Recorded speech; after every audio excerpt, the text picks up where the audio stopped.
আসসালামু আলাইকুম এভরিওয়ান। আজকে আমি নিয়ে এসেছি দারুণ মজাদার একটি রোস্টের ভিডিও। কালকে যে আমি একটু বুরানের রেসিপি শেয়ার করেছিলাম, সেই বিয়ের রোস্টের ভিডিওটা আমি করেছিলাম। এখানে আমি ফুল প্রসেস এবং সব ইনগ্রিডিয়েন্টস গুলো বলে দিচ্ছি তারা কি প্রসেসে রান্না করে। এখানে কিন্তু আমি পরিমাপটা বলছি না, যেহেতু অনেক রান্না ছিল, আমি জাস্ট ইনগ্রিডিয়েন্টস আর প্রসেসটা দেখাচ্ছি।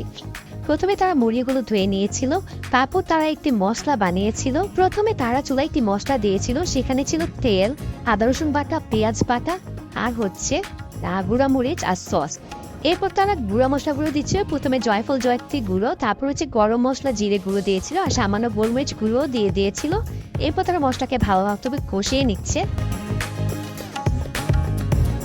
তারপর দিয়ে দিয়েছে বাদাম বাটা, কাজু, কাঠ, কিশমিশ আর হচ্ছে পেস্তা বাদাম একসাথে ব্লেন্ড করে নিয়েছিল, সেটা অনেকখানি দিয়ে দিয়েছে। আর দিয়ে দিয়েছে টক দই। এরপর তারা পেঁয়াজ বেরেস্তার তেলটাও দিয়েছিল আর দিয়ে দিয়েছে পেঁয়াজ বেরেস্তা। তারা কিন্তু কাটা পেঁয়াজ ইউজ করে, এখানে বাটা আর বেরেস্তাটা ইউজ করতে দেখেছিলাম। এরপর মশলাটা খুব ভালোভাবে কষিয়ে নিচ্ছে।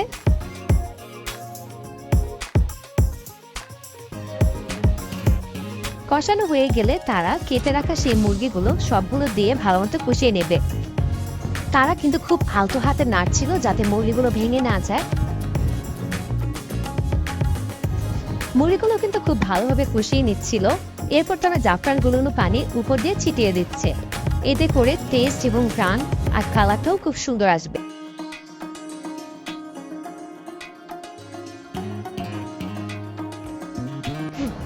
এরপর তারা দিয়েছিল প্রায় অনেকখানি ঘি দেওয়ার ফলে কিন্তু মেন শাহী যে ফ্লেভারটা সেটা এসেছিল। ঘিতে দেওয়ার পর খুব ভালোভাবে কষিয়ে নিচ্ছে।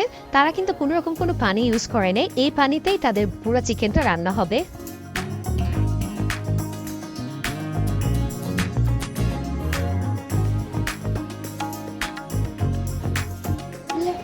এরপর তারা দিয়ে দিয়েছিল অনেকখানি গুঁড়ো দুধ, এতে করে যে একটা গ্রেভি ভাব আসে সেটা কিন্তু পুরোপুরি চলে এসেছিল। এ পর্যায়ে খুব ভালোভাবে রান্না করে নেবে। তাদের রান্নার প্রসেসটা কিন্তু অন্যরকম, তারা একটু অন্যভাবে নাড়া দেয়, এ সাইড ওই সাইড করে উপর দিয়ে মশলাগুলো দিয়ে দিচ্ছিল আর দিয়ে দিল কেওড়া জল। ব্যাস পানি শুকিয়ে আসলে তারা নামিয়ে ফেলেছিল আর উপর দিয়ে পেঁয়াজ বেরেস্তা দিয়ে সার্ভ করেছিল। খেতে কিন্তু অসম্ভব মজা হয়েছিল। ধন্যবাদ সবাইকে আমার ভিডিওটি দেখার জন্য।